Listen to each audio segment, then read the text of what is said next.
क्योंकि उस आत्मा के कई जन्म हो चुके हैं, और कभी वो एक जन्म में सस्सी प्रभा भी रही है। जैसे कबीर परमात्मा ने कभी विष्णु जी की महिमा गाते हुए तो साथ में कृष्ण भी बोल दिया है, क्योंकि कृष्ण भी विष्णु ही था। तो वैसे उस समय जो उसकी शरीर था, परमात्मा के समय जो वार्ता हुई थी, उसका नाम चंद्र प्रभा था। उस बहन ब्राह्मणी का जो विधवा थी, उसकी एक पुत्री थी, और वो परमात्मा से उपदेश भी प्राप्त कर चुकी थी। दास आपको बार बार यही समझाने की चेष्टा कर रहा है कि जिस समय परमेश्वर स्वयं आए थे, उस समय अशिक्षित जनता थी, अशिक्षित श्रद्धालु थे, और अक्षर ज्ञान प्राप्त केवल एक ही वर्ग किया करता था, जिसे ब्राह्मण कहते थे। यही कारण रहा था कि वो बहन कितनी श्रद्धालु थी, प्रभु को चाहने वाली थी, परंतु उसका जो उद्देश्य था वो बिल्कुल गलत था। उद्देश्य क्या था कि उसने गुरुजी तो बना रखा था कबीर परमेश्वर जी को, उस बहन ने, चंद्र प्रभा ने परमेश्वर को, कबीर परमेश्वर जी को गुरु धारण भी कर रखा था, और पूजा वही करती थी जो घिसी पिटी, जिनको परमात्मा मना किया करते थे कि पत्थर पूजे हरि मिला तो मैं पूजूं पहाड़, और ताते वो चक्की भली जो पीस खावे संसार। तुम्हारे उस मिट्टी के भगवान थे, पत्थर के भगवान से, तो यदि तुम उसके पूजने से परमात्मा प्राप्ति मानते हो तो मैं पहाड़ को पूज दूं जिससे शीघ्र मिले, क्योंकि वो बड़ा पत्थर है। और तुम्हारे उस मिट्टी के भगवान से अच्छी तो वो पत्थर के भगवान से अच्छी तो वो पत्थर के पार्ट युक्त चक्की, जो हाथ से आटा पीसने की चक्की होती थी। कहते वो चक्की अच्छी जिससे कम से कम आटा तो पीस देता वो पत्थर। परमात्मा यही ज्ञान रह कर दिया करते थे कि मंदिर के अंदर प्रभु नहीं है, मंदिर में केवल प्रभु का चित्र है। प्रभु से काम बनेगा, प्रभु से लाभ होगा, चित्र से नहीं। जैसे सेब का चित्र पत्थर का बनाकर रख ले मूर्ति, और बहुत खूबसूरत और बिल्कुल जो कि तो मिलती जुलती होती है, और उस सेब की मूर्ति की ही पूजा करते रहें, उसी को उठाकर रखते रहें, बार बार उसकी जो है ना धूप धीप करते रहें, नहीं, वो सेब की पत्थर की मूर्ति खाने योग्य नहीं है। वह उस सेब ढूंढना पड़ेगा, वो सेब लेना पड़ेगा। सेब प्राप्त कैसे होगा? उसके लिए पहले मजदूरी करनी होगी, मजदूरी करके 2 पैसे जेब में डालने होंगे, रुपए। उन रुपयों के, उस धन के प्रतिफल में हम उस सेब को खा सकेंगे, उसका आनंद ले सकेंगे। ऐसे ही हम परमात्मा के प्राप्ति रूपी सत्य साधना रूपी मजदूरी करेंगे। इस भक्ति के धन से हम परमात्मा को प्राप्त करेंगे, उस मूर्ति की पूजा करने से नहीं। अब वो बहन चंद्र प्रभा कबीर जी को तो एक साधारण संत भक्त मानती थी, संत मानती थी, गुरु जी मानती थी, और जगन्नाथपुरी में रखी उन बिना बगैर पंजे के हाथों वाली मूर्ति को वो भगवान मानती थी। इसी भ्रम को निवारण करने के लिए प्रभु ने ये लीला की, एक तीर से 2 शिकार किए।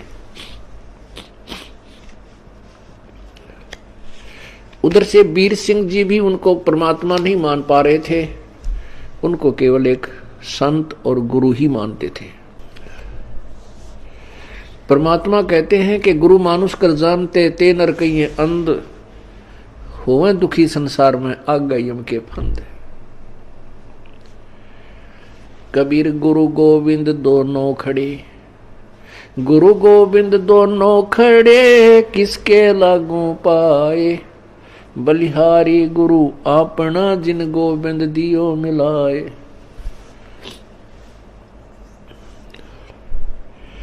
कबीर हरि के रूठता गुरु की शरण में जावे, कहें कबीर गुरु रूठ गए तो हरि ना होत सहाय। पुण्यात्मा,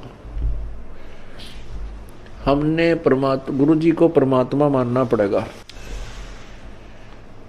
उस समय तो परमात्मा स्वयं आए थे, लेकिन वो भूमिका गुरु की ही कर रहे थे, एक संत की कर रहे थे।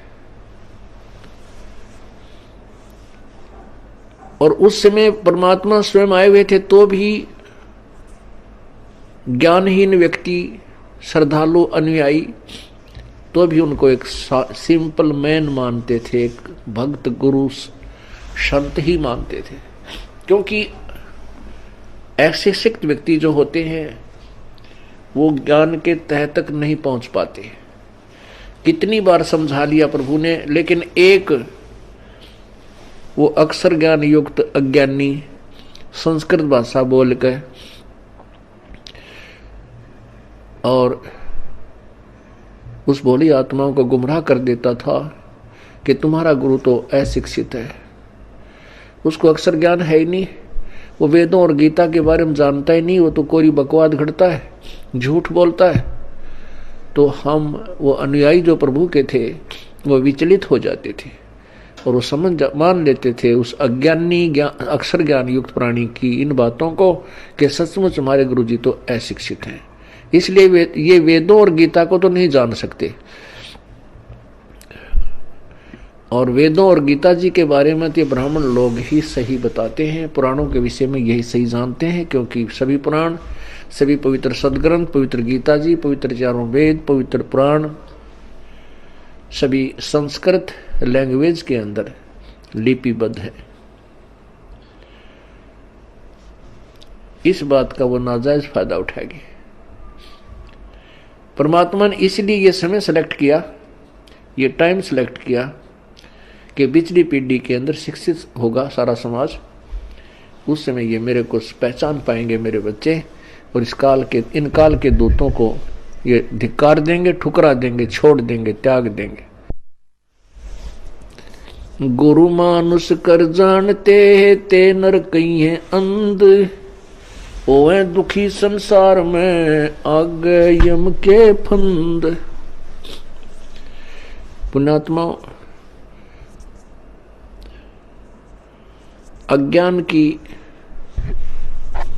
इतनी गहरी छाप हमारे ऊपर हो चुकी है कि हम परमात्मा की परिभाषा से अपरिचित हैं। हम परमात्मा को निराकार मानते हैं। ये अज्ञानी संत, ऋषि, महर्षि और गुरुजन परमात्मा को निराकार बताते रहे, जबकि हमारे सब सदग्रंथ और जिन महापुरुषों ने परमात्मा के दर्शन हुए उन्होंने अपनी अमृतवाणी में परमात्मा को साकार बताया है और मनुष्य सदृश बताया है, मनुष्य जैसा। लेकिन उनके शरीर के मटेरियल में और हमारे शरीर के मटेरियल में बहुत अंतर है। परमेश्वर का शरीर तेज पुंज का है, उनके शरीर की शोभा बहुत ही अधिक है। करोड़ सूर्य और करोड़ चंद्रमा की मिली जुली रोशनी भी उनके एक रोमकूप की रोशनी से फीकी है। वो साकार हैं और मनुष्य सदृश हैं। परमात्मा के उस स्वरूप को चरम दृष्टि से नहीं देखा जा सकता, उसको केवल दिव्य दृष्टि से देखा जा सकता है। और परमात्मा जब यहाँ आते हैं अपने उस अत्यधिक तेजों में शरीर के ऊपर एक हल्का ओवरकोट डालकर अपने शरीर के उस वास्तविक तेज को कुछ छुपा करके यहाँ प्रकट होते हैं, सहशरीर आते हैं और सहशरीर चली जाते हैं। उसमें वे एक संत, भक्त, हंस और एक जनसाधारण की भूमिका करते हैं।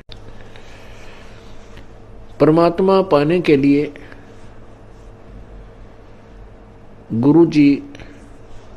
गुरु बनाना अति आवश्यक है। राम कृष्ण से कौन बड़ो उन्हों भी गुरु कीन, तीन लोक के वे धनी गुरु अग अधीन। राम कृष्ण बड़तेपुर राजा, तीन गुरु बंद कीन निज काजा। कहते हैं राम कृष्ण से तो तुम किसी को बड़ा नहीं मानते। उन श्री रामचंद्र जी ने और श्री कृष्णचंद्र जी ने भी गुरु बनाए, और वो तीन लोक के मालिक भी गुरु जी के समक्ष नतमस्तक रहे, एक गुरु मर्यादा में रहे। श्री रामचंद्र जी ने वशिष्ठ जी को गुरु बनाया, और श्री कृष्णचंद्र जी ने दुर्वासा जी को आध्यात्मिक गुरु बनाया। श्री कृष्ण जी के संदीपनी जो थे वो अक्षर ज्ञान के गुरु थे, उन्होंने उनको अक्षर ज्ञान सिखाया था। गुरु मानुष कर जानते, अब ये तो सिद्ध हुआ कि गुरु का होना अति आवश्यक है। आध्यात्मिक अपने इस ज्ञान आध्यात्मिक मार्ग को, आध्यात्मिक क्रियाओं को सफल करने के लिए, परमात्मा प्राप्ति के लिए गुरु जी का होना अति आवश्यक है।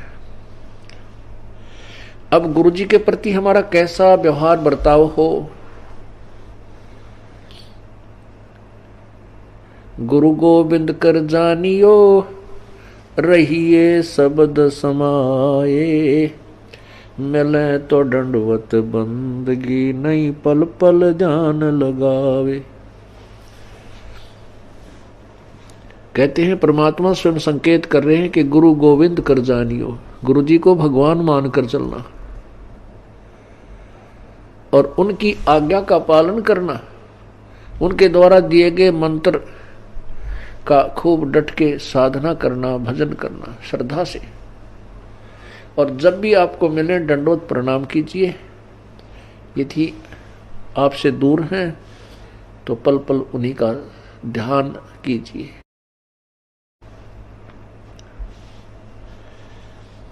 परमात्मा को पाने के लिए हमने वो प्रत्येक प्रयत्न करना पड़ेगा जो प्रभु पाने में सहयोगी है।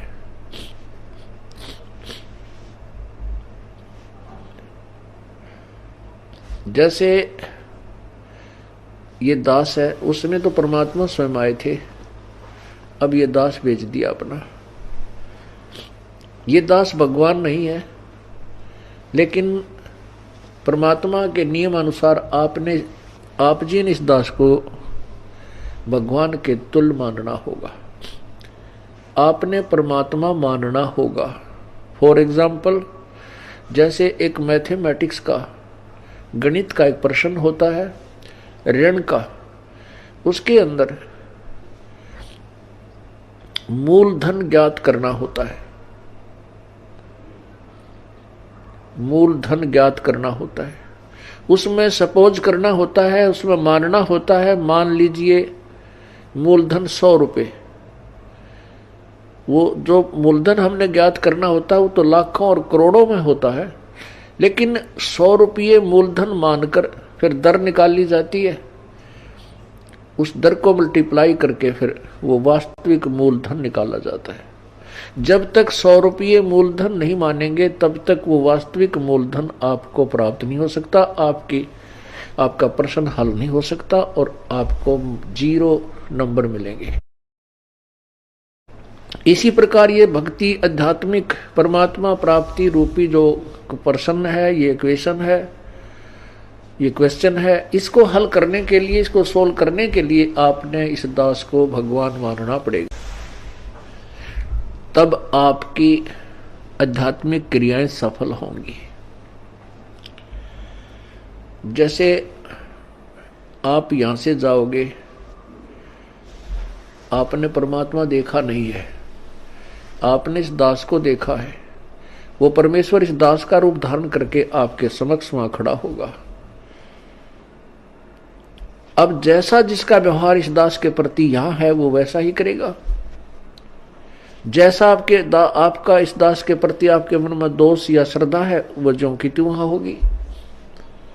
जब आपकी वहां एक बार फिर जो है पछोड़ लाओगा परमात्मा, आपके पास भक्ति धन भी है, आपके अंदर गुरु जी के प्रति वह श्रद्धा नहीं है जितनी भगवान के प्रति होनी चाहिए, तो भी आप वहां से रिजेक्टेड हो जाओगे तिरकुटी के ऊपर। पुण्यात्माओं, ये आपको रिहर्सल कराई जा रही है आपसे, और आपने इस रिहर्सल में इस दास को प्रभु मानकर व्यवहार करना है, परमात्मा जानकर हर तरह की क्रिया करनी है। बोलते समय, चालते समय, अंदर में कोई विशेष गुरु जी के विषय में विवेचन करते समय आपने ये जानना पड़ेगा कि जैसे हम भगवान के बारे में सोच रहे हैं, आपने ये विचार करना चाहिए कि हम गुरु जी के बारे में क्या सोच रहे, नहीं, हम भगवान के बारे में सोच रहे हैं। यदि इस दास में कोई दोष देख रहे हो तो आप परमात्मा में दोष देख रहे हो, या तो फिर त्याग जाइए, यहां से चले जाइए।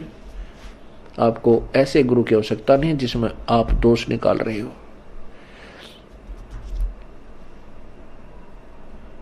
हम इसी प्रकार परमात्मा को प्राप्त कर सकते हैं। गुरु मानुष कर जानते ते नर कहिए अंधे, ओए दुखी संसार में आग काल के फंद। गुरु जी के प्रति आपकी कैसी श्रद्धा हो।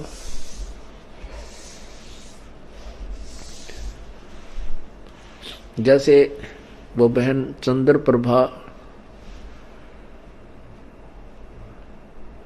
परमात्मा गुरु जी को भी गुरु भी धारण कर रखा था, और जगन्नाथ जो पुरी वाला भगवान है, जो मिट्टी का माधो, उसको भगवान मान रही, और वो वास्तविक परमात्मा उनके पास रहे, उनसे बात करे, उनको ज्ञान समझा, उसको सुख दे, वो भगवान नहीं। फिर भी श्रद्धा वही थी उस नालायक की। तब परमात्मा ने उसके उस भ्रम को निवारण करने के लिए एक तीर में दो शिकार किए थे। उधर से वीर सिंह बघेल, काशी नरेश भी उनको केवल एक सिंपल मैन और एक संत मान रहे थे। जब वही धोती जो वो बहन चंद्र प्रभा वहां लेकर गई थी जगन्नाथ के मंदिर में, और जगन्नाथ के मंदिर में चढ़ा दी थी श्रद्धा से, और वहां से उठकर वह बाहर परिसर में आकर गिरी थी, आंगन में गिरी, और आकाशवाणी हुई थी कि जगन्नाथ तो बनारस में बैठा है, वो कबीर नाम जुलाहा कबीर रूप में वहां विराजमान है, और तू नालायक यहां आ गई।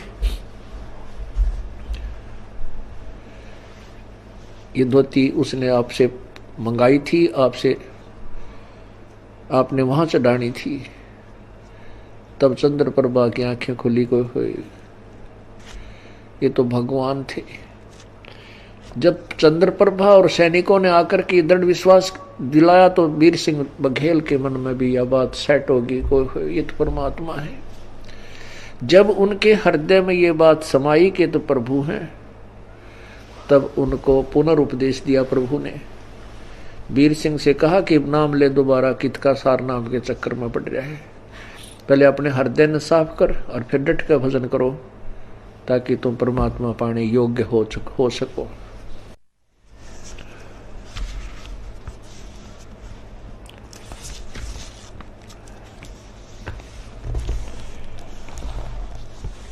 गुरु जी के प्रति गुरु की महिमा आप प्रतिदिन पढ़ते हो नित्य नियम में, लेकिन आप पढ़ते हो उसके ऊपर विवेचन नहीं करते। आप प्रतिदिन क्या सुनते और पढ़ते हो। कबीर दंडवत गोविंद गुरु बंधु अविजन सोए, पहले बहे प्रणाम तेन नमो जो आगे होए। कबीर दंडवत गोविंद गुरु, गोविंद गुरु माने गुरु भगवान को नमस्कार करूं।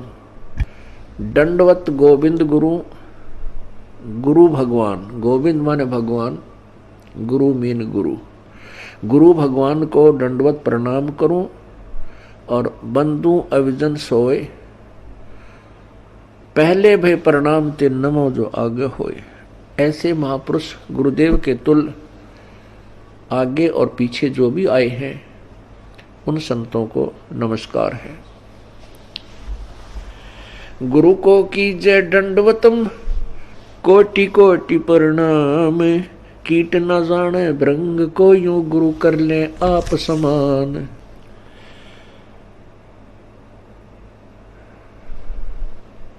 गुरु गोविंद कर जानियो, रहियो शब्द समाए। मिले तो दंडवत बंदगी, नहीं पल पल ध्यान लगावे। अपने गुरुदेव के प्रति परमात्मा तुल श्रद्धा बनाओगे, तभी आप परमात्मा के चरणों में परमात्मा को प्राप्त कर सकोगे।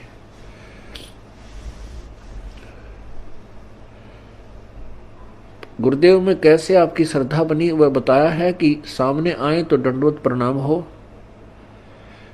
और नहीं तो फिर उन्हीं का ध्यान, उन्हीं के द्वारा दिए गए मंत्र पर विवेचन, उसका सिमरण, और रह रह कर आपके हृदय ये आत्मा ये पुकार करेगी, तड़फेगी को हो ऐसा निर्मल ज्ञान है भगवान कहाँ थे, अगर गुरु जी ना मिलते तो हमारी क्या दुर्गति होती। इस तरह की विवेचन जो करना है यह भी गुरुदेव का ध्यान है।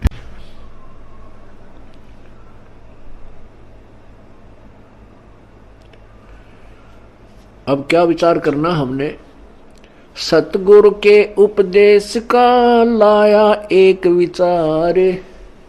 जय सतगुरु मिलते नहीं, जाते नरक द्वार। सतगुरु का अर्थ होता है तत्वदर्शी संत, यथार्थ ज्ञान प्रकाशक। जो सच्चा ज्ञान देने वाला है वो सतगुरु होता है। सतगुरु के उपदेश का लाया एक विचार। जय सतगुरु मिलते नहीं, जाते नरक द्वार।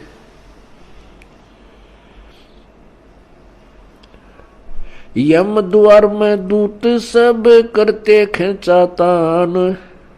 उनत कभू ना छूटता, फिर फिरता चारों खानी।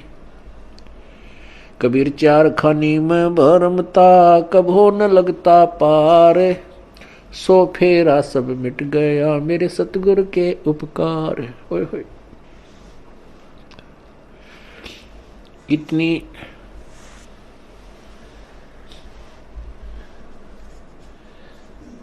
हृदय विदारक वाणी परमेश्वर ने बोली है कि सतगुरु मन पूरे संत से और प्रॉपर वे ऑफ वर्शिप, यथार्थ परमात्मा की भक्ति हमें प्राप्त हुई तो हमारा कितना दुख निवारण हुआ। यदि सतगुरु ना मिलते और नकली गुरुओं के साथ हम लगे रहते, लोक वेद के आधार पर भक्ति करते रहते, तो क्या होता कि हम नरक में डाले जाते। वहां पर यम के दूत हमें खूब सताते। कैसे सताते हैं यम के दूत? जैसे किसी को कोड लगा हुआ हो और उसको फिर ये किसी के जख्म हो गए हो, फुंसी हो जाए, उनमें मवाद हो, ये मक्खियां कितना परेशान किया करती हैं। ऐसे यम के दूत नरक के अंदर इन प्राणियों को परेशान करते हैं। इनके शरीर पर ऐसा उस पाप के कारण ऐसी व्यवस्था बन जाती है सूक्ष्म शरीर पर, और जिसमें यहां से लेकर के यम के दूत चलते हैं भक्तिहीन प्राणी को, और जो भक्ति कर रहा है लेकिन शास्त्र विरुद्ध कर रहा है उस प्राणी को, तो वहां नरक में डालने के लिए झुंड के झुंड को, पूरे समुदाय को लठ मार मार कर ले जाए। जैसे किसी पशु को फाटक में रोकते हैं और वो उसमें जाने से आनाकानी करता है, वापस भागता है, तो उस पशु को लठ मार मार कर और फाटक में बंद कर देते हैं। ऐसे ही यम के दूत लंबे लंबे भाले लेकर, हाथों में गदा लेकर के इनको कूटते हुए और उस नरक के अंदर ठोक देते हैं। ये वापस भागते हैं क्योंकि आगे इतना बुरा हाल, इतना गंदा स्थान, और जो पहले के प्राणी वहां डाल रखे हैं वो बुरी तरह चिल्ला रहे होते हैं। अब उनको देख करके ये वापस भागने की चेष्टा करते हैं, और पीछे तो फिर वो यम के दूत कुटे। वहां उनकी जो रिहर्सल होती है वह खेचा ताने। उस खेचातान की बिरान माटी वो दुख, और फिर नरक के अंदर कष्ट। उसके बाद क्या होता कि 84 लाख योनियों में कभी कुत्ते बनते, कभी गधे बनते, सुअर बनते, और गंदी नाली के कीड़े बनते।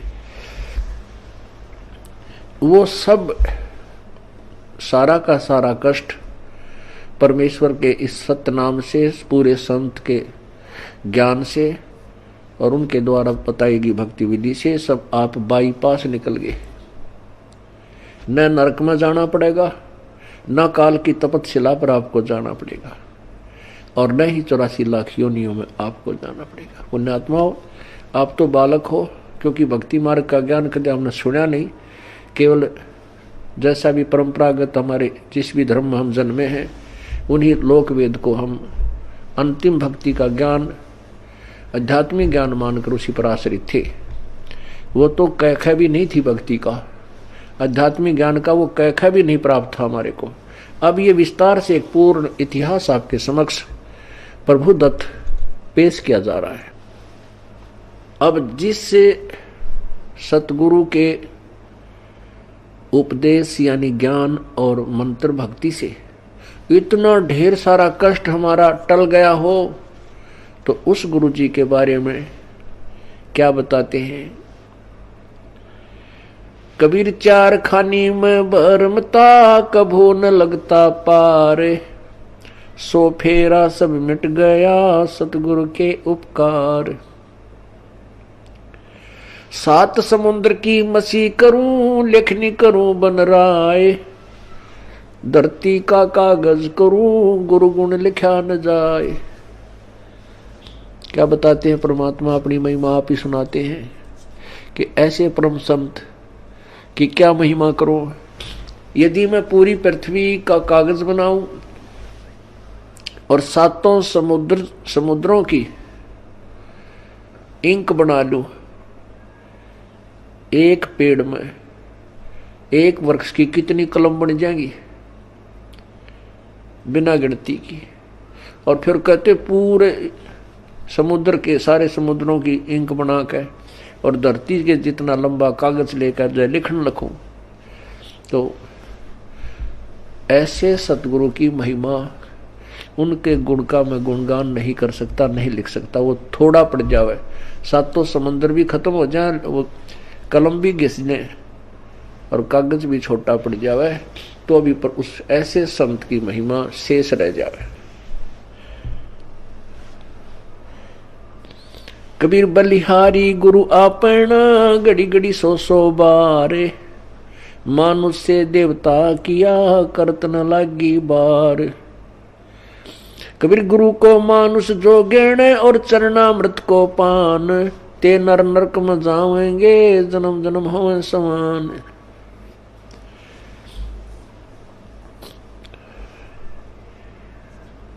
कहते हैं अपने सतगुरु के ऊपर मैं बलिहारी हूं, घड़ी घड़ी 100 बार उनके द्वारा दिए गए ये अनमोल ज्ञान रह रहकर उमंग के साथ याद किया जाता है। और ऐसे संत के प्रति एक विशेष श्रद्धा बनती चली जाती है। बलिहारी गुरु आपना, घड़ी घड़ी 100 बार, मानुष से देवता किया करत न लाई वार। हम मनुष्य का शरीर अवश्य रखते थे, लेकिन कर्म मनुष्य के हमारे नहीं थे। मनुष्य के कर्म अब प्रारंभ हुए हैं, बुराइयों से दूर होना और परमात्मा का यथार्थ भक्ति मार्ग ग्रहण करना। किसी को लूटना नहीं, चोरी नहीं करना, मिलावट नहीं करना, रिश्वत नहीं लेना, किसी की आत्मा नहीं दुखाना, क्योंकि आत्मा हम वैसे नहीं दुखाने से बंद हो सकते, हम मिलावट करने से या रिश्वत लेना वैसे नहीं छोड़ सकते जब तक हमें इसके होने वाले दुष्प्रभाव का ज्ञान ना हो। जैसे विष से हम क्यों डरते हैं, क्योंकि उससे होने वाले दुष्प्रभाव से हम पूर्ण परिचित हैं। और नादान बालक उसी बोतल में जिसमें विष रखा हो मुंह का लगा कर पी ले और जान मृत्यु को प्राप्त हो जाए, जान से हाथ धो बैठे। ऐसे ही जो बुराइयां करते हैं वो अपना जीवन बर्बाद कर रहे हैं। जिसमें हम तत्व ज्ञान के कारण ये पूर्ण ज्ञान हो जाएगा कि जो हम कर्म करते थे वो विष खा रहे थे, तो हम अब पुनः विष नहीं खा सकते। इसलिए परमात्मा अपनी महिमा भी बताते हैं कि गुरु मानुष से देवता किया और करत न लागी वार।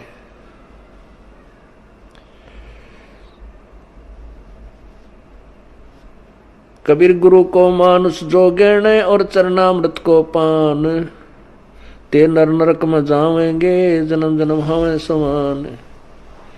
गुरु मानुष कर जानते ते नर कहिए अंध, ओवे दुखी संसार में आगे यम के फंद।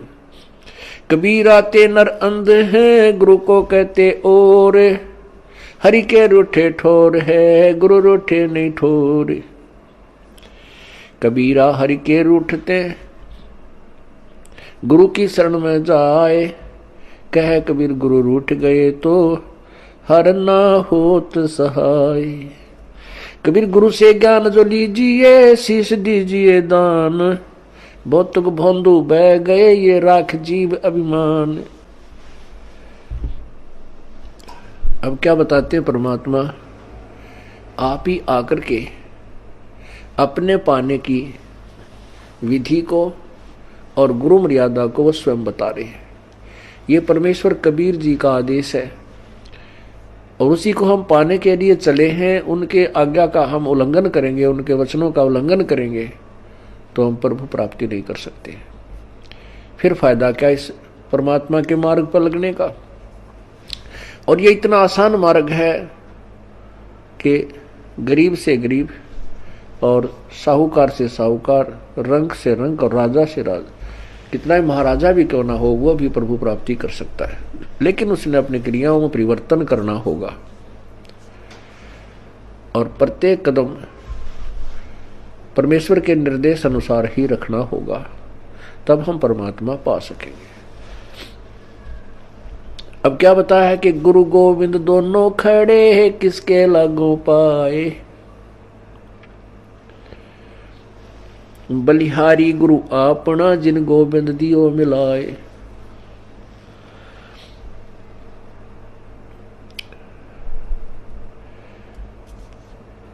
कबीर गुरु के रूठ त्या हरि की, कबीर हरि के रूठ त्या गुरु की शरण में जावे, कहे कबीर गुरु रूठ गए तो हर ना होत सहाय। परमात्मा स्वयं ही बता रहे हैं कि एक तरफ गुरुजी खड़े हैं और दूसरे साथ में परमात्मा खड़े हैं, तो किसके हम चरण छुएं, किसका विशेष आदर करें, किसकी चाह प्रथम करें। आप ही उत्तर दे रहे हैं कि बलिहारी गुरु आपना जिन गोविंद दियो मिलाए। अब इस उदाहरण को आपको समझाया जाएगा कि जैसे एक मटके में गड्ढे में जल है, वो तो समझो भगवान है।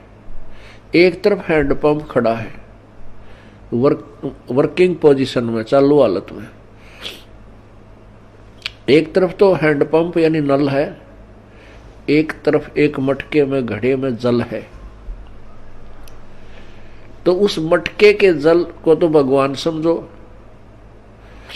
और नलके को गुरु जी समझो। तो इन दोनों में से कहते मैं किसके चरण छूं अर्थात किसको महत्व दूं। आप ही उत्तर देते हैं कि बलिहारी गुरु आपना जिन गोविंद दियो मिलाए। मटके में 10 किलो 20 किलो पानी है, जल है, और उसने कोई वो गिर जाता है, टूट जाता है, खत्म हुआ, या पीने से भी वो समाप्त हो जाता है। यदि हैंडपंप ठीक है, वो खराब नहीं है, तो इसे 1000 मटके भर देगा। कहने का भाव ये है कि यदि आपका राम कब रूठ गया, कबीर हरि जय रूठ जा, कबीर गुरु जय रूठ गया तो हर नहीं होत सहाय। और यदि कबीर हरि जय रूठ जा, गुरु की शरण में जावे, जिसमें आप जी के ऊपर किसी व्यक्ति के ऊपर आपत्तियों का दौर शुरू हो जाता है, वो स्वयं कहने लग जाता है, मेरा राम रूठ गया, मेरा परमात्मा रूठ गया, मेरे थे हमारा भाग फूट गया, हमारा राम रूठ गया। तो उसके पुण्य समाप्त हो गए, पाप कर्मों से वो प्रभावित हो रहा है। जैसे आप कहीं खेत में या मजदूरी कहीं कर रहे हो, आपने एक मटका पानी का लेकर गए, वो काम करते करते पीते रहे, वो समाप्त हो गया, आपका जल खत्म हो गया, आपका राम रूठ गया। यदि जल और नहीं लाओगे तो प्यासे मर जाओगे। तो कहाँ जाते हैं? हैंडपंप या कुएं में। उस कुएं से या हैंडपंप से वो जल, वो मटका फिर भर लाते हैं, तो वो फिर से काम शुरू हो गया। पुण्यात्मा जो दुखी प्राणी हैं, उनका राम रूठ गया, उनका राम रूठा हुआ है, उनका भगवान रूठा हुआ है, क्योंकि उनके पुण्य समाप्त हो गए। वो जल थोड़ा बहुत था, वो पी प्या लिया तुमने, खत्म कर दिया। अब कहाँ जाएंगे उस जल को लेने के लिए? हैंडपंप पर। हैंडपंप से आप फिर मटका भर लाइए, मटका भर लाए, फिर जो अभाव, जल के अभाव से जो कष्ट था वो समाप्त हो गया, आपके प्राण बचे। ऐसे ही गुरुजी हैंडपंप है और जल भगवान है। अब यदि आपने हैंडपंप पे तोड़ दिया, उसको मिस हैंडल करके, उसके साथ बदव्यवहार करके, उसका ऐसे ऐसे झटके पटके नू नू कर कर वो तोड़ दिया, उसकी कोई वासर खराब होगी या किसी प्रकार भी, तो जल आना बंद हो गया। तो फिर वो जल जितना आपके पास आपके पुण्य है वो चलेंगे, तब तक चलेंगे, उसके बाद फिर आपको फिर दुख शुरू हो जाएगा, अर्थात वो जल फिर प्राप्त करना होगा आपका। यदि आपने कहते हैं आपका गुरु रूठ गया, आपका हैंडपंप खराब हो गया, तो जल नहीं, हर नहीं करे सहाय, हर नहीं होत सहाय। वो जल तो रहा नहीं, क्योंकि हैंडपंप उसका स्रोत था। कबीर हरि के रूठते गुरु की शरण में जाए, कहें कबीर गुरु रूठेगे तो हर ना होत सहाय। परमात्मा आगे क्या बता रहे हैं? गुरु से ज्ञान जो लीजिए, शीश दीजिए दान। गुरु जी से आप उपदेश, नाम मंत्र ले रहे हो, तो अपना शीश समर्पण कर दीजिए। शीश सौंप देने का तात्पर्य है कि गुरु जी के प्रत्येक आज्ञा का पालन कीजिए। भौतिक भोंडू बह गए भाई, राख जीव अभिमान। होय होय, भौतिक भोंडू बह गए अपने मन में अभिमान बना के गुरु जी के समक्ष, तो वो जीव पार नहीं हो सकते।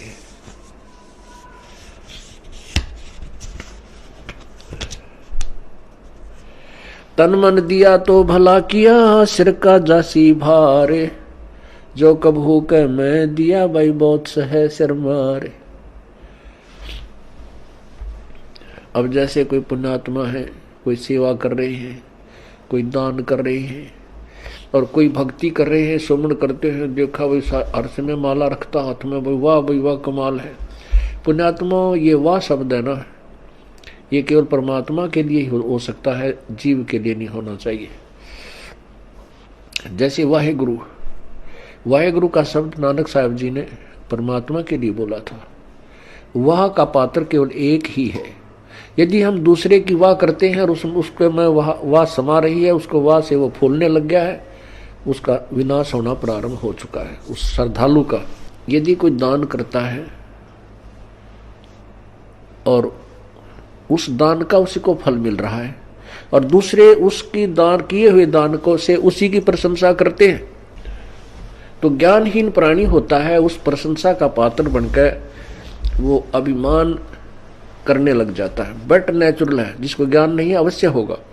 कोई सेवा अच्छी करता है, शारीरिक सेवा करता है, दूसरे ने कहा वाह भाई यू या बहन या भाई, ये तो भाई दिन रात इसने सेवा में अपना शरीर गाल रखे है, तो कुछ दिनों में उसके अंदर भी यह बीमारी होएगी और वो उसके नाश का कारण बनता है। कोई सेवा करता है तो अपने लिए कर रहा है, हम उसकी प्रशंसा करते हैं, उसके तरफ आकर्षित होते हैं, तो महाराज जैसा बुद्धू नहीं, वो भक्त नहीं है, उसको ज्ञान नहीं है। कहते हैं गुरु को तजय भजय जो आना, तापसुआ को फोकट ज्ञाना। क्योंकि हम जिसकी प्रशंसा कर रहे हैं हम उसके ऊपर आसक्त है, बाई हुक एंड क्रुक। तो हम परमात्मा से हटकर उसकी तरफ आकर्षित हुए हैं, तो यह भी कमजोरी है। परमात्मा के पाने में हमने सारी कमजोरी मिटानी होगी। एक बूढ़ा आदमी डॉक्टर जी के पास गया और बूढ़ा बुजुर्ग कति अस्थि पिंजर शेष था, पतल आड़ दिखे, नारी नारी अस्थि दिखे। अब डॉक्टर जी ने देख लिया भाई ये तो बीमारी क्या है कि कमजोर आदमी है, कति शारीरिक वीकनेस घनी है इसमें। तो बूढ़े आदमी ने, उस वृद्ध ने कहा डॉक्टर जी मैं कुछ देर चलता हूं ना मेरा दम फूलने लग जाता है, सांस चढ़ जाए। डॉक्टर बोला भाई महाराज बुजुर्ग कमजोरी है आपको, आपका शरीर कमजोर हो गया। फिर कहता है गुरु डॉक्टर जी मैं खड़ा होता हूँ चक्कर आवे हैं। डॉक्टर बोला बूढ़ा कमजोरी है। फिर बोला जी पिंडी बढ़के हैं, यानी पिंडलियों में दर्द हो जाता है। डॉक्टर बोला कमजोरी है। अब बूढ़े को गुस्सा आ गया।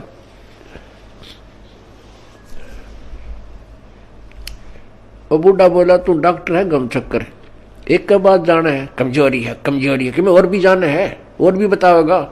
खूब क्रोधित हो गया। वो डॉक्टर बोला बूढ़े या भी कमजोरी है, क्योंकि कमजोर आदमी ने गुस्सा गणाया करे। तो पुण्यात्माओं ये हमारे अंदर जो कमजोरियां हैं ये हमने सारी हटानी पड़ेंगी, तब हम परमात्मा पा सकते हैं। ना तो ठीक है जी आप कर रहे हो ऐसा फल मिल जाएगा, और आने वाले जन्मों में आप राजा बन सकते हो, देव बन सकते हो, महादेव बन सकते हो, ब्रह्मा विष्णु महेश बन सकते हो, क्योंकि आपके अंदर इतनी कमाई बन जाएगी। और उसके बाद फिर आप गधे बन सकते हो और कुत्ते बन सकते हो।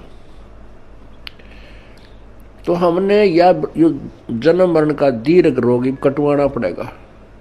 अब समय आ गया है, उसकी औषधि का जो है खोज होगी है। जैसे पहले टीबी की कोई इलाज नहीं था, इसलिए इसको अक्षय रोग कहते थे। अक्षय माने नाश करने वाला, खत्म कर दे। अब टीबी कोई विशेष रोग नहीं रहा अगर समय पर उपचार करा लिया जाए तो इसी प्रकार अब इस जन्म मृत्यु रूपी अक्षय रोग की अब औषधि प्राप्त होगी हमें। थी तो पहले ही, लेकिन इसकी खोज करने वाला नहीं था। अब परमात्मा ने मेर बख्शिश दास के ऊपर अपनी वो अनमोल जड़ी सरजीवन बूटी दे दी, इस सार नाम रूपी, और वो उससे ये जन्म मरण रूपी दीर्घ रोग आपका कटेगा। तो उस औषधि उपचार में आपने जो परहेज रखने हैं वो आपके नियम हैं, इनका भी पालन आपको आजीवन करना होगा, तभी आप इस रोग से मुक्त हो पाओगे। अब जैसे हम एक दूसरे पर आसक्त होते हैं, जो बड़ा अच्छा पाठ पढ़ता है, इसकी बड़ी अच्छी प्यारी बोली है, अरे पाठ भगवान की वाणी है, परमात्मा ने वाणी लिखी है, और वही वाणी आपको पढ़ के सुना दे, और या कोई गा के सुना दे, मीठी आवाज में सुना दे, बाकी आवाज में सुना दे, उस पर अमल हो। अब जैसे कोई शराब पिए पड़ा था और दूसरा व्यक्ति जाके कहने लगा कि भाई तुम्हारा चोरी होगी। वो शराबी कहता है चोरी होगी? अच्छा चोरी होगी, फिर बता क्या हो गया? चोरी हो गया। अब वो कोई कहे, उस शराबी नो कहे तेरी आवाज अच्छी नहीं, कोई गाने वाला आवे उसको बुलाओ, और वो नो कहे क्योंकि वो शराबी ये होगा। फिर दूसरा शराबी कहता है आपका चोरी हो गई, वो चोर भी नो कहे, और जिसका चोरी हो रही वो का चोरी हो गई, अरे नालायक को। फिर वो नो कहता हाँ ये बहुत बढ़िया बोल रहा है, इसकी आवाज बहुत प्यारी है, चोरी हो गई। और उसने नो कहा जाकर सिंपल वे में भाई तुम्हारा घर में चोरी होगी और बहुत नुकसान हो गया है। यदि वो होश में है, शराब नहीं पी रखी, तुरंत कर्जा पकड़ेगा, भाई कितना नुकसान हो गया, तुरंत घर को चल पड़ेगा। यदि उसने भांग पी रखी है तो फिर लोग कहेगा भाई इसकी आवाज बहुत अच्छी लगी, जो गा के सुना रहा, चोरी हो गई। आप भी क्यों भांग के नशे में, अरे साहब वो मूर्ख जो उसने गा के सुना रहा, चोरी हो गई। तो पुण्यात्मा आपको बार बार कहा रहा परमात्मा की वाणी है। क्या बताते हैं भगवान बार बार, इसने गा के कह दे चाहे वैसे कह दे, जो जिनकी भांग का नशा उतर गया वो तुरंत सचेत हो जाएंगे और उस मार्ग पर चल पड़ेंगे। क्या मन तू बस रे चल रे सुख के सागर, जहां शब्द सिंधु रत्नागर। अब चैत इसने नू गा के सुना दे, अर्थ सिंपल वे में कह दे, मन तू चल रे सुख के सागर, जहां शब्द सिंधु रत्नागर। कोट जन्म तेरे भरमत हो गए, कुछ ना हाथ लग्या रे, कुकर सुकर खरबा बोरे कौआ हंस पुकारे। कोटि जन्म तू राजा की ना मिटी न मन की आशा, और भिक्षुकों का धर धर घूमया, ये मिला ना निर्गुण रासा। इंद्र कुबेर ईश की पदवी ब्रह्मा वर्ण धर्मराया, विष्णुनाथ के लोक को जाके फिर भी उल्टा आया। असंग जन्म तने मरत्या हो गए, जीवित क्यों नाम रह रे, द्वादश मध्य मैल मठ बोरे बोर ना दे धरे रे। दोजक भस्त सभी ते देखे, राजपाट के रसिया, और तीन लोक से तरपत नाए, ये मन भोगी खसिया। सतगुरु मिले तो इच्छा मेटे, पद मिल पदे समाना, चल हंसा उस लोक पठाऊं जो आद अमर स्थाना। चार मुक्ति जहां चंपी करती माया होरी दासी, दास गरीब अभय पद पर से मिले राम अविनाशी। अब इस वाणी ने चाहे तो कोई गा के सुना दो, और चाहे भाई इसने वैसे सिंपल वे में कह दे, जब तक हम इस अनमोल वचन को जो प्रभु दत्त है, परमात्मा का दिया हुआ है, इसको हृदय में धार कर इसके अनुसार नहीं करेंगे, तो ना तो इसके गान तो फायदा, ना इसके वैसे कहने सुनने तो फायदा। इससे लाभ होगा जब हम इसके परमात्मा की वाणी पर अमल करेंगे और तुरंत उसका अनुसरण करके अपना मोक्ष प्राप्त करने का तरीका ढूंढेंगे। तो जैसे हम किसी और पर किसी भी पॉइंट से आसक्त होते हैं तो हम कमजोरी में हैं और हम पार नहीं हो सकते हैं। क्या बताते हैं, गुरु से अधिक ना कोई ठहराई, मोक्ष पंथ नहीं गुरु बिन पाई। राम कृष्ण बढ़ती उपुर राजा, तिन गुरु बंद कीन निज काजा। गेही भक्ति सतगुरु की करही, आदि नाम निज हृदय धरही। गुरु चरणन में ध्यान लगावे, अंत कपट गुरु से ना लावे। गुरु सेवा में फल सर्वस आवे, गुरु विमुख नर पार न पावे। गुरु सेवा में फल सर्वस आवे, गुरु विमुख नर पार न पावे। गुरु वचन निश्चय कर माने, पूरे गुरु की सेवा ठाने। गुरु जी का आदेश अवश्य माने और गुरु भी पूरा हो, पूरे गुरु की पूजा करे, पूरे गुरु के आधार से साधना करे।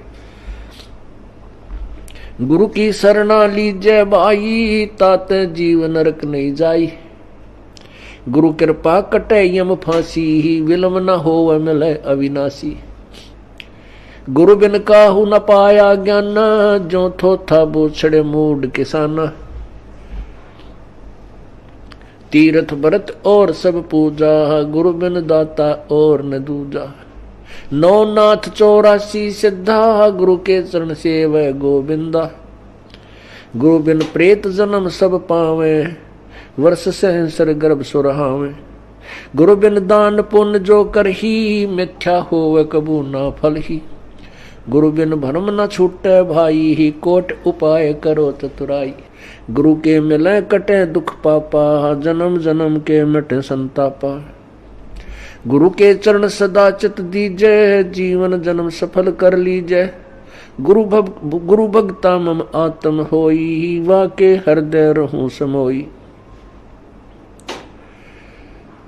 अब भगवान क्या बताते हैं, दूसरा तरीका कि जो गुरु का भक्त है, मेरे उस संत का भक्त है, अनुयायी है, श्रद्धालु है, सच्चे दिल से साधना कर रहा है, प्रत्येक आज्ञा का पालन करता है, तो कहते हैं उस मेरे वाले मेरे भेजे गए हंस संत के का जो भक्त है वो मेरी आत्मा है, वो मेरा सच्चा यानी प्यारी आत्मा है और उसके हृदय में मैं समाया रहता हूं। आप जी के हृदय में जब तक परमात्मा है, कब तक है? जब तक आप इस दास को भगवान की दृष्टि में देखते हो, तब तक आपके हृदय में प्रभु है। और जब आपके मन में कोई दोष उत्पन्न होने लग जाता है तो काल प्रवेश कर जाता है, प्रभु हट जाता है। क्या कहते हैं भगवान? गुरु भक्ता मम आत्म होई, वाके हृदय रहूं समोई। गुरु का भक्त मेरी आत्मा हो है और उसके हृदय में मैं समाया रहता हूं, अर्थात मेरी ही उपस्थिति बनी रहती है। और जब तक भगवान की उपस्थिति है तो आपकी श्रद्धा भगवान गुरुदेव के प्रति और भक्ति के प्रति एक पूरी निष्ठा बनी रहती है। जो ही आपके हृदय में कोई दोष आता है प्रभु गुरु जी के प्रति, चाहे किसी प्रकार से, चाहे प्रत्यक्ष या अप्रत्यक्ष, परमात्मा आपसे दूर हो जाता है। ऑटोमेटिक सिस्टम है। तो उसमें आपके विचारों में परिवर्तन, ये दास पहले आपको आज जो पुण्यात्मा, जब तक आपके हृदय में परमात्मा समाये है तब तक ये दास आपको क्या दिखता है ये तो आपको मालूम है, दास नहीं कहना चाहता। और जब आपके हृदय में काल समा जाएगा ये दास आपको दुष्ट दिखाई देगा। दास वही है, पहले भी वही था और बाद में भी वही है और आगे भी ऐसा ही रहेगा। आपने अपना ही शीशा, जैसे हम दर्पण में मुंह देखते हैं, फेस देखते हैं शीशे में, अगर वो शीशा खराब है तीसरा बूंदा मुंह दिखाओगा, बांगा बांगा। कई बार ना कोई कार खड़ी हो और उसके पास से निकला तो अपना शरीर उस कार के शीशे में नो दिखा रहा, इतना बड़ा पेट सार ठगना सा नोट, ईसा बूंदा देखने भी जी ना करे। तो ऐसे ही जैसे कोई शीशा खराब है उसमें मुंह देखे सा बूंदा दिखे, को मोटा मोटा कति मर रहा टेढ़ा मेढ़ा, और बढ़िया दर्पण है तो जो का तू दिखाता है। तो पुण्यात्मा, जब तक आपका अंतःकरण हृदय रूपी मिरर बिल्कुल स्वच्छ है, साफ है, तो ये दास आपको कति भगवान दिखाई देगा। जब आपका अंतःकरण किसी दुष्ट ने या आपके अभिमान ने बर्बाद कर दिया तो ये दास आपको बूंदा दिखेगा। जैसे आपका फेस जैसा है वो तो आपका स्पष्ट दर्पण ही दिखा सकता है, यदि दर्पण ही खराब है तो आपके ही चेहरे में कितने दोष दिखा देगा।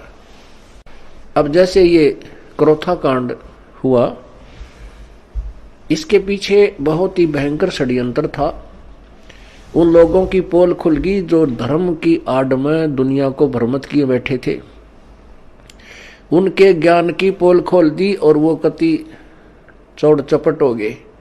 अब उनको भय हो गया कि तुम्हारे अनुयायी तुमसे भागेंगे और तुम्हारे पास कोई जवाब नहीं, दुनिया तुम्हें थूकेगी। तो उन्होंने ऐसे झूठ झाट बोल के राजा और प्रजा को भ्रमित करके इस दास के प्रति ना जाने के तूफान झूठ बोलती है। तो उन अज्ञानियों के द्वारा फेंके गए गंध से जिनका अंतःकरण रूपी दर्पण खराब हो गया, उनको ये दास बुरा लगने लगा, अनुयायियों को। और जिनके उनके द्वारा फेंके गए गंध का जिसके अंतःकरण रूपी दर्पण पर कोई असर नहीं हुआ, ये दास उनको जो का तो वही दिखाई दे रहा था। तो यहां परमात्मा हमें यही बताना चाहते हैं, गुरु भक्ता मम आत्म होई, वाके हृदय रहूं समोई। कि गुरु का जो भक्त है वो मेरी आत्मा है और उसके हृदय में मैं रहूंगा। और यदि किसी भी